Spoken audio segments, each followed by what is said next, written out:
सकते हैं कि भाई दो सोर्सेस के इंटेंसिटी गिवन है कि एक का आई नॉट है दूसरे का 9 आई नॉट है, तो बताओ रेशियो, तो उसमें भी रेशियो ऐसे ही आई नॉट आई पुट कर देना है। बाकी जो है इसके विड्थ का रेशियो दिया हुआ है तो वो हम ऐसे फाइंड कर लेंगे, आई2 से आई2 कॉमन ले लो, आई2 कॉमन ले लो तो यहाँ पे ऐसे लिख सकते हैं कि रूट आई1 प्लस रूट आई2 plus by whole square divided by root आई1 माइनस रूट आई2, रूट आई1 माइनस रूट आई2, ये -1 का होल स्क्वायर। तो इसको पुट कर देंगे, i1/2 का रेशियो 1/2 है तो ये हो जाएगा 1/√2, 1/√2 प्लस 1 डिवाइडेड बाई 1/√2 माइनस 1 का होल स्क्वायर तो ठीक है, इसको सॉल्व करना होगा। 1 प्लस √2 का whole square divided by 1 minus √2 का होल स्क्वायर, ठीक है, ऐसा कुछ आएगा। 3 माइनस 2√2 तो 3 रेशियो प्लस 2 बाई 3 माइनस 2, जो भी है, मान लो अगर इसको इसी में कर देते हैं 1.4, कितना आएगा ये, अगर मान लो वैल्यू निकालनी है आई मैक्स बाई आई मिन का जो रेशियो होगा वो तो 1.4 लेंगे तो 2.4 का whole square, 2.4 whole square divided by 0.4 whole square divided by 0.4 whole square, तो 36 36 0.36 नहीं 36 0.36 नहीं सर नहीं सर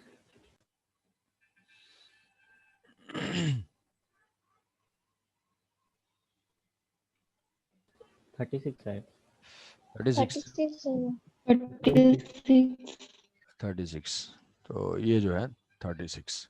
तो अब देखो यहाँ पे मिनिमम जो है ना उसमें जब जब सेम है, अगर इंटेंसिटी अगर सेम है, इंटेंसिटी सेम है तो मिनिमम की इंटेंसिटी जीरो है, मिनिमम की इंटेंसिटी जीरो है तो ये रेशियो क्या हो जाएगा, ये रेशियो इनफाइनाइट हो जाएगा।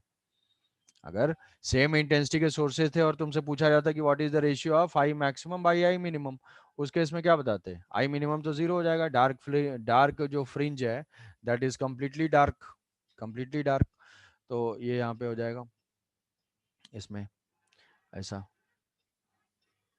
तो बट यहाँ पे अलग अलग है, तो यहाँ पे एक डार्क जो है वो कम्प्लीटली डार्क नहीं होगा, जो स्क्रीन पे हमें पैटर्न मिलेगा वो इस टाइप का कुछ हो जाएगा यहाँ पे ऐसे है कि मैक्सिमा तो बना, मैक्सिमम इंटेंसिटी मिली, मिनिमम जो है मिनिमम कुछ इस टाइप का बना, मिनिमम जीरो नहीं है, फिर जो है ऐसे है, मिनिमम यहाँ पे जीरो नहीं है। तो सर आप इस केस में एक बोले थे वो रीडिस्ट्रीब्यूशन ऑफ एनर्जी, वो थोड़ा रीडिस्ट्रीब्यूशन ऑफ एनर्जी क्या है, यहाँ पे जो एक्स्ट्रा है इस केस में जो एनर्जी आई है, जैसे अब तो मैक्सिमम अगर मान लो सेम सोर्स है तो सेम सोर्स है, मान लो आई नॉट सेम है तो जो इंटेंसिटी मैक्सिमम मिल रही है वो तो 4 आई नॉट मिल रही है, इंटेंसिटी जो मिनिमम मिल रही है वो क्या मिल रही है, जीरो मिल रही है, तो I maximum plus I minimum by 2 is equal to क्या है, 2 I naught is equal to आई1 प्लस आई2, मतलब अल्टीमेटली एवरेज तो सेम है, दोनों जो सोर्सेज हैं इनकोहेरेंट सोर्सेज होते तो उतनी इंटेंसिटी मिलती 2 आई नॉट, इनकोहेरेंट सोर्सेज होते, कोहेरेंट सोर्सेज होते तो कहीं पे 4 आई नॉट कहीं पे जीरो। तो यहाँ पे क्या हुआ, यहाँ मिनिमम रीजन से जो एनर्जी है वो ट्रांसफर हो गई है मैक्सिमम रीजन की तरफ, टोटल एनर्जी कांस्टेंट है। ऐसा नहीं कि मैक्सिमा में कोई पूछे ऐसा कि क्या एनर्जी कंजर्वेशन वायलेट हो रहा है, कि वहां पे एक्स्ट्रा एनर्जी कहाँ से आ रही है, जो मैक्सिमम रीजन है वहां पे एक्स्ट्रा एनर्जी कहाँ से आ रही है, तो एक्स्ट्रा एनर्जी कहीं से नहीं आ रही है, टोटल स्पेस में एनर्जी उतने का उतना ही है, बस वो मिनिमम वाले रीजन से डार्क रीजन से चला गया है ब्राइट रीजन में due to interference, due to superposition. समझ में आया? तो यही बताया था, यही है interference is the redistribution of energy, energy space में रीडिस्ट्रीब्यूशन होती है, टोटल स्पेस में एनर्जी उतनी है बट वो मैक्सिमम वाले रीजन में ज्यादा हो गई, मिनिमम वाले में कम हो गई। तो ये हो गया ओवरऑल यस सर इसके एनालिसिस कि fifth maxima, ninth maxima, separation, उसके बाद हायर ऑर्डर मैक्सिमा, फिर counting number of maxima minima, किसी जनरल पॉइंट पे इंटेंसिटी और विड्थ अगर डिफरेंट होंगे तो क्या इंटेंसिटी होगी।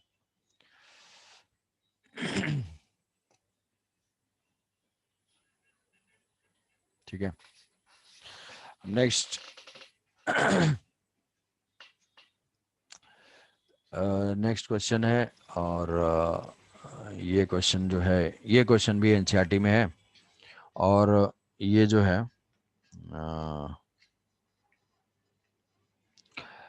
एनसीईआरटी में है, और ये क्वेश्चन बहुत ही फेवरेट है जेई और बोर्ड में भी, कि एनसीईआरटी एक्सरसाइज में गिवन है। तो थोड़ा सा वेवलेंथ कुछ अलग होगा।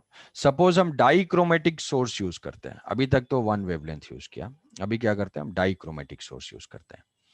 तो डाइक्रोमेटिक सोर्स मतलब दो वेवलेंथ है।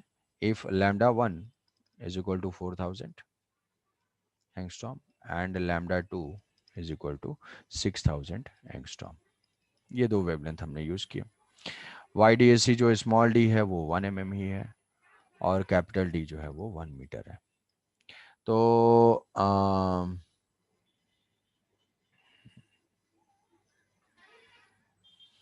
तो लैम्डा 1 लैम्डा 2 ये हो जाएगा 1 mm एंड 1 मीटर ऐसे। तो हमें फाइंड करना है, find the position on the screen, या locate, find position, find position where maxima due to both wavelength coincide. जो दोनों वेवलेंथ है उनके वजह से किस पॉइंट पे मैक्सिमा ओवरलैप करेंगे, एग्जैक्टली ओवरलैप करेंगे, ये हमें फाइंड करना है। दो वेवलेंथ गिवन है, तो कुछ नहीं करना है इसमें, दोनों वेवलेंथ का अपना अपना पैटर्न होगा। अगर दो वेवलेंथ यूज करेंगे तो क्या इफेक्ट होगा, दो वेवलेंथ यूज करेंगे सबका अपना पैटर्न होगा। लैम्डा 1 अपना पैटर्न बनाएगा, लैम्डा 2 अपना पैटर्न बनाएगा। अपना तो, अपना। तो जिस पॉइंट पे maxima first time, find the position where maxima and due to both wavelength coincide first time, first time हमें बताना है। उसके बाद कई सारे पॉइंट्स पे होंगे। तो ऐसा जो है, मान लिया यहाँ से कि कोई पॉइंट है, कोई पॉइंट है यहाँ से, किसी पॉइंट पे ये चीज हुआ है, y1 डिस्टेंस पे हुआ है, y डिस्टेंस पे हुआ है। तो हमने एज्यूम कर लिया कि n1 maxima, n1 maxima of lambda 1 coincide with n2 maxima of lambda 2, n2 maxima of lambda 2। तो क्या बोल सेट सकते हैं कर दें। कि y तो सेम है, तो n1 beta 1 is equal to n2 beta 2, यही तो मैक्सिमा की लोकेशन है। n1 beta 1 is equal to n2 beta 2। तो यहाँ से हो जाएगा n1 by n2 is equal to beta 2 by beta 1, beta 2 by beta 1। तो बीटा 2 बाई बीटा 1 को यहाँ पे पुट करेंगे, डी बाई डी तो सेम होने वाला है, डी बाई डी तो दोनों के लिए सेम है। तो cancel, beta is equal to lambda D by D, lambda capital D by lambda small D. का।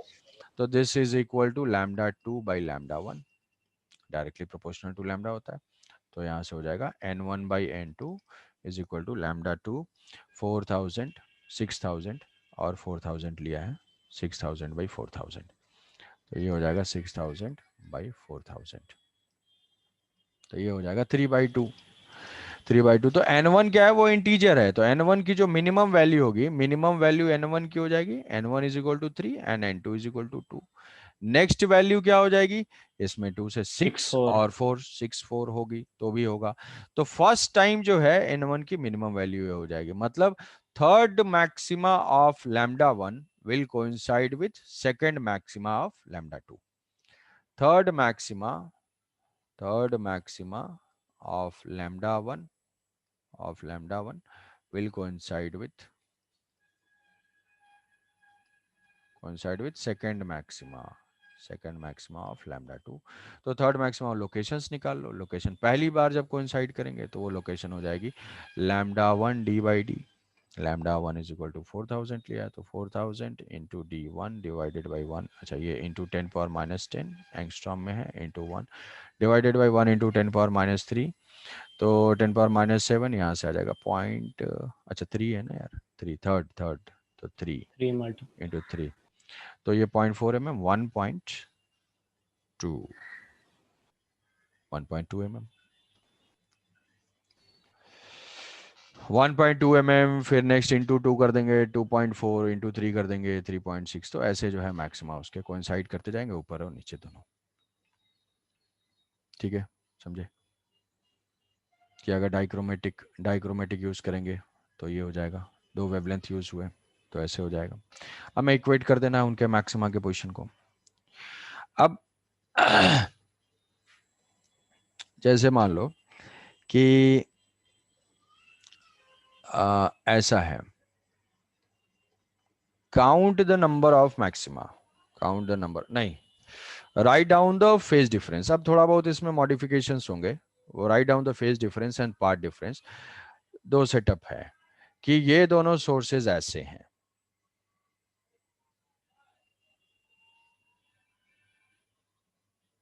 स्क्रीन ऐसे हैं, और ये जो कोहेरेंट सोर्सेज हैं वो ऐसे लोकेटेड है, S1 और S2, और ये है स्क्रीन, ये स्क्रीन है। तो ये स्क्रीन है, तो अब यहाँ से जो डिस्टेंस होगा, यहाँ से कोई डिस्टेंस, ये separation between the screen given है, ये सेपरेशन बिटवीन स्क्रीन है स्मॉल डी, और ये यहाँ से कैपिटल डी ये गिवन है कि यहाँ से ये है capital D, capital D central point से है कैपिटल डी। तो हमने कोई पॉइंट यहाँ से लिया, ये जो पॉइंट है, इस पॉइंट पे कोई पॉइंट पी है, मुझे लिखना है यहाँ से what is the path difference. तो यहाँ से पाथ डिफरेंस लिखना है एक्सप्रेशन, और फिर मैक्सिमम मिनिमा की कंडीशन पुट करनी है कि अगर सोर्सेज ऐसे हो जाए कि सोर्सेज जो है किसी लाइन के लॉन्ग हो और स्क्रीन उसके परपेंडिकुलर हो, तो यहाँ से जो वेव यहाँ पहुंचेगी, बेसिक तो यही है, वेव यहाँ से यहाँ पहुंची, दूसरी जो है वेव यहाँ से यहाँ पहुंच रही है, दोनों क्या होंगे, इंटरफेयर करेंगे, इंटरफेयर करेंगे। ये गिवन है कि ये कोहेरेंट सोर्सेज है, तो ये जो है ये हो जाएगी उसकी एंगुलर पोजीशन थीटा। अब अगर ये एजम्पशन गिवन है कि वैसे तो हमारे पास क्या है, अब हम ज्योमेट्री से, हमारे पास एक रास्ता है कि ज्योमेट्री से हम इसको कैलकुलेट करें और डिफरेंस लें, बट ये गिवन है कि जो डी है बहुत छोटा है as compare to D, screen बहुत दूर है। जब स्क्रीन बहुत दूर है तो ये मान सकते हैं कि ये दोनों क्या है, ये जो दोनों S1P, जो डेल्टा एक्स का हमारा बेसिक इक्वेशन होगा वो हो जाएगा S1P माइनस S2P। तो ये दोनों जो है पैरेलल हो जाएंगे। जब ये दोनों पैरेलल हैं तो देखो यहाँ से अगर पैरेलल हैं तो हम यहाँ से परपेंडिकुलर यहाँ पे ड्रॉप कर सकते हैं, यहाँ परपेंडिकुलर ड्रॉप करेंगे तो इस पॉइंट के बियॉन्ड तो दोनों वेव की लेंथ सेम है, इस पॉइंट के बियॉन्ड दोनों वेव की लेंथ सेम है, एक्स्ट्रा जो पाथ डिफरेंस है वो ये है। और दोनों रेज अगर पैरेलल हैं तो ये जो सेंट्रल लाइन है वो भी पैरेलल होगा, तो ये एंगल भी क्या होगा, थीटा होगा। तो क्या ये समझ में आ रहा है कि D cos theta is the path difference, D cos theta is the path difference, समझ रहे हो। तो यहाँ पे जो delta x S2P minus S1P होगा, दोनों पैरेलल हैं, दोनों पैरेलल हैं तो ये सोर्सेज हैं। अब यहाँ से ये हमारी ये है और ये दोनों पैरेलल हो गए, दोनों पैरेलल हो गए। ये जो है डी है, ये एंगल हमें थीटा गिवन है, तो ये एंगल भी थीटा गिवन है। तो इस पॉइंट से किसका पाथ ज्यादा लग रहा है, यहाँ पे S1 से वेव को ज्यादा चलना पड़ा होगा। तो मैं क्या करूंगा, यहाँ पे पैरेलल है तो यहाँ पे परपेंडिकुलर ड्रॉप कर दिया इस पे, तो ड्रॉप कर दिया तो इस पॉइंट के बियॉन्ड, ये जो लाइन है इसके बियॉन्ड तो सब लेंथ सेम है, इससे पहले जो है S1 से ज्यादा चलना पड़ रहा है, तो ये क्या हो जाएगा, डी कॉस थीटा। तो जब line joining the source is parallel to screen, then path difference is D sine theta. When line joining the source is perpendicular to the screen, तो उस केस में हो जाएगा d cos थीटा। और इसके हिसाब से जो है मैक्सिमा मिनिमा की कंडीशन होगी फॉर मैक्सिमा, फॉर मैक्सिमा हम यहाँ पे लिख सकते हैं d cos theta is equal to n lambda, और फॉर मिनिमा ये d sin theta is equal to 2n minus 1 lambda by 2। और इसके हिसाब से जो है, सॉरी ये डी कॉस थीटा, ये पार्ट डिफरेंस को इक्वेट करेंगे तो वहाँ पे मैक्सिमम मिनिमा आएगा और इसको फाइंड कर लेंगे।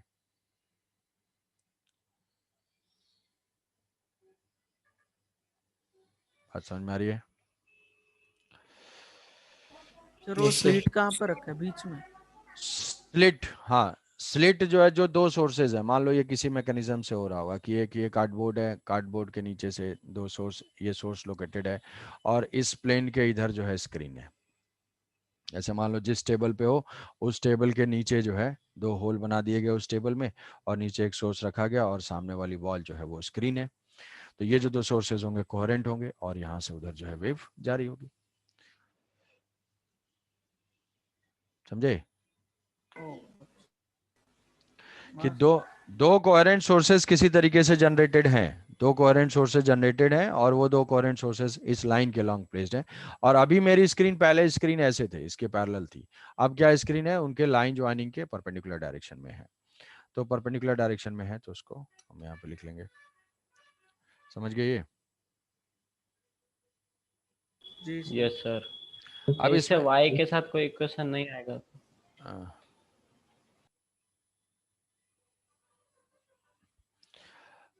y के साथ, y के साथ इक्वेशन यहाँ पे निकाला जा सकता है, बाकी कंडीशंस अगर गिवन होगी तो। बट पार्ट डिफरेंस यहाँ से पता चल गया, पार्ट डिफरेंस यहाँ से पता चल गया।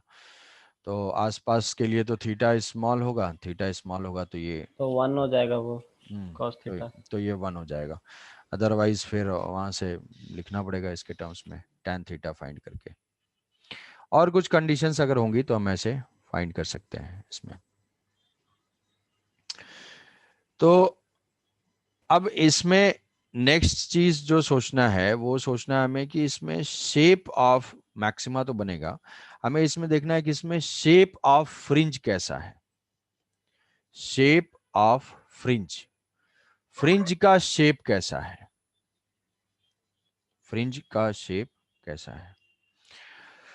तो फ्रिंज के शेप के बारे में अगर हम सोचते हैं, फ्रिंज के शेप के बारे में अगर सोचते हैं यहाँ से, तो जैसे मान लो कि सामने स्क्रीन है। अब मैथमेटिकल डेरिवेशन जो है वो चीज़ हो सकती है, बट वो चीज़ रिक्वायर्ड नहीं है और वो नेसेसरी भी नहीं है।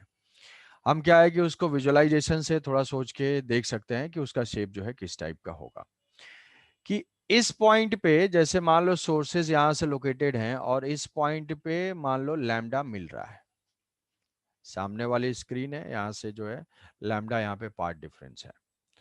तो अब इसमें से जहां जहां पे भी लैम्डा होगा वहां वहां पे फर्स्ट मैक्सिमा मिलेगा। स्क्रीन ऐसे है, स्क्रीन के जिस पॉइंट पे लैम्डा होगा वहां पे फर्स्ट मैक्सिमा मिलेगा। तो हम अगर इसको ऐसे देखें हर पॉइंट को, तो ये जो है सिमेट्रिकली लोकेटेड है। तो यहां से अगर हम इसी को रोटेट कर दें ऐसे थीटा कांस्टेंट रखते हुए, तो स्क्रीन के हर पॉइंट पे अगर ये है तो यहाँ से क्या होगा, ये इस तरीके से हर पॉइंट पे लेंथ सेम ही रहेगी, जिस जिस पॉइंट पे लैम्डा होगा वहां से ऐसे उनको ज्वाइन कर देंगे। तो वो हमें क्या मिल जाएगा, शेप ऑफ फर्स्ट मैक्सिमा। कि अगर ये सामने से स्क्रीन है, सामने से हम स्क्रीन देख रहे हैं, तो कोई पॉइंट है यहाँ पे लैम्डा मिला, तो अब ये सिमेट्रिकली लोकेटेड सारे पॉइंट्स जहां पे भी लैम्डा मिलेगा उनको क्या कर देंगे, ज्वाइन कर देंगे। तो इस केस में हमारा जो शेप होगा वो कैसा हो जाएगा, सर्कुलर। कूलर। कि जो ब्राइट फ्रिंज होगी जहां पे भी होगा, मान लो फर्स्ट मैक्सिमा मिलेगा, तो फर्स्ट मैक्सिमा से यहाँ से लैम्डा है और इसी लेंथ को रखते हुए हम ऐसे इसको रोटेट कर सकते हैं। ऐसे रोटेट कर देंगे तो यहाँ पे क्या हो जाएगा, लैम्डा लैम्डा हर पॉइंट पे होगा, तो यहाँ भी मैक्सिमा, यहाँ first maxima first maxima first maxima, तो उन सबको ज्वाइन कर देंगे तो हमें मिल जाएगा सर्कुलर, सर्कुलर फ्रिंज। तो ये तो मिल गया हमें सर्कुलर फ्रिंज। ऐसे ही जो है सेकंड के लिए भी होगा, ऐसे ही जो है थर्ड के लिए होगा। तो यहाँ पे जो शेप ऑफ फ्रिंज होगा वो कैसा होगा, शेप ऑफ फ्रिंज वो हो जाएगा सर्कुलर। सर ऊपर वाले केस में कैसा हो रहा था? हाँ हाँ रुक जाओ, समझ रहा हूँ मैं। शेप ऑफ फ्रिंज जो है वो हो जाएगा सर्कुलर। तो किस केस में सर्कुलर होगा, सर्कुलर हो गया इस केस में जब line joining the source is perpendicular to the screen, when S1 S2 is perpendicular to the screen. कभी भी शेप से रिलेटेड क्वेश्चन आएगा तो हम देखेंगे कि अगर S1 S2 परपेंडिकुलर है स्क्रीन के तो सर्कुलर हो गया। अब पैरेलल होगा तो क्या होगा, मतलब जो हमारा ओरिजिनल था कि जो शेप है वो अगर पैरेलल है, तो यहां से हम देखेंगे इसमें, इस केस में, तो यहाँ पे जिस जिस पॉइंट पे वो डिस्टेंस कांस्टेंट होगी, मतलब ये है यहाँ से S1P और ये है S2P, तो S2P minus S1P is equal to मान लो लैम्डा है, कुछ कांस्टेंट है। हमें वो सारे पॉइंट्स को ज्वाइन करना है, हमें उन सारे पॉइंट्स को ज्वाइन करना है, तो ज्वाइन करने से हमें जो भी शेप मिलेगा वो हो जाएगा। तो ये जो है कि किसी भी दो फिक्स पॉइंट हैं, दो फिक्स पॉइंट से अगर डिफरेंस कांस्टेंट होता है तो उसका जो शेप होता है वो हाइपरबोला होता है। कोऑर्डिनेट ज्योमेट्री में हाइपरबोला की जो हम इक्वेशन, जो बेसिक इक्वेशन डिराइव करते हैं, उस इक्वेशन में होता है कि किसी भी दो फिक्स पॉइंट से अगर डिफरेंस कांस्टेंट है, डिफरेंस कांस्टेंट है तो वो क्या होगा, वो जो ट्रेजेक्टरी होगी वो हाइपरबोला फॉर्म होता है। तो हाँ यहाँ पे जो सामने है, यहाँ पे हमें वो सारे पॉइंट्स, मतलब सामने वाली स्क्रीन है वो सारे पॉइंट्स में जहाँ पे कि लैम्डा लैम्डा होगा, तो अगर सामने वाले पॉइंट्स पे हम ज्वाइन करेंगे तो ये मान लो स्क्रीन है इसमें, कि अगर दो पॉइंट से डिस्टेंस का डिफरेंस कांस्टेंट होता है तो वो ट्रेजेक्टरी हाइपरबोला होता है। ये कोऑर्डिनेट ज्योमेट्री का पॉइंट है। तो अब इसमें से सामने जो फ्रंट स्क्रीन है, इस फ्रंट स्क्रीन में यहाँ पे तो सेंट्रल वाले पे तो भाई ठीक है, हर जगह जो है क्या मिल गया हमें, डिस्टेंस 0 मिला। तो सेंट्रल जो सेंट्रल है वहां पे बिल्कुल ऐसे ब्राइट होगा। बट इसके ऊपर जो है डिफरेंस हमें वो लैम्डा जहां जहां पे भी होगा तो वो इस टाइप का होगा, ऐसा टाइप का होगा। इधर क्या होगा, हाइपरबोलिक टाइप का होगा ऐसा। ये पैटर्न होगा कि यहाँ पे कि जो शेप होगा सामने वाले वॉल पे वो कैसा होगा, हाइपरबोला टाइप का होगा। तो हम इसमें बोल सकते हैं ये कि whenever S1 S2 is parallel, S1 S2 is parallel to the screen, parallel to screen, तो इसका जो शेप होगा वो हाइपरबोलिक शेप का होगा या हाइपरबोला होगा। तो कितने शेप जो हैं वो पॉसिबल हैं, शेप जो है वो दो ही टाइप के रहेंगे, कि सर्कुलर होगा या हाइपरबोला होगा। जैसे मान लो कि एक एग्जांपल से सारे केसेस क्लियर हो जाएंगे, कि जैसे मान लो जिस रूम में तुम बैठे हुए हो उस रूम के सामने वाली वॉल पे दो सोर्सेस हैं। जिस रूम में बैठे हुए सामने वॉल पे अगर दो सोर्सेज लोकेटेड हैं, तो हमारी स्क्रीन मान लो चारों तरफ लोकेटेड हो सकती है, कहीं पे भी लोकेटेड हो सकती है। उसमें से हमें बताना है कि भाई शेप ऑफ फ्रिंज क्या होगा। तो इस जो फ्रंट की वॉल है उस फ्रंट वॉल के पैरेलल जो वॉल है, कितने वॉल है, 3 वॉल्स, टोटल 6 वॉल है, एक पे तो सोर्स हो गए, बचे 5। 5 में ये 3 जो है इस लाइन के पैरेलल है, S1 S2 के पैरेलल है। और परपेंडिकुलर कौन सा है, एक तो सीलिंग है, दूसरा जो है वो ग्राउंड है। तो सीलिंग पे किस टाइप का शेप मिलेगा, अगर सामने में दो है तो सीलिंग पे हमें मिलेगा क्योंकि परपेंडिकुलर है तो सर्कुलर सर्कुलर। सर्कुल। नीचे जो सर्कुलर बॉटम में। होगा बॉटम में सर्कुलर सर्कुलर मिलेगा। और इस साइड जो 3 वॉल्स हैं, सामने वाली वॉल पे हो या इस साइड कोई वॉल हो या इस साइड वॉल हो, उसमें हमें क्या मिलेगा, हाइपरबोलिक मिलेगा, हाइपरबोलिक टाइप का पैटर्न मिलेगा। यही दो पैटर्न होगा और यही दो फ्रिंज के शेप होंगे। ठीक है,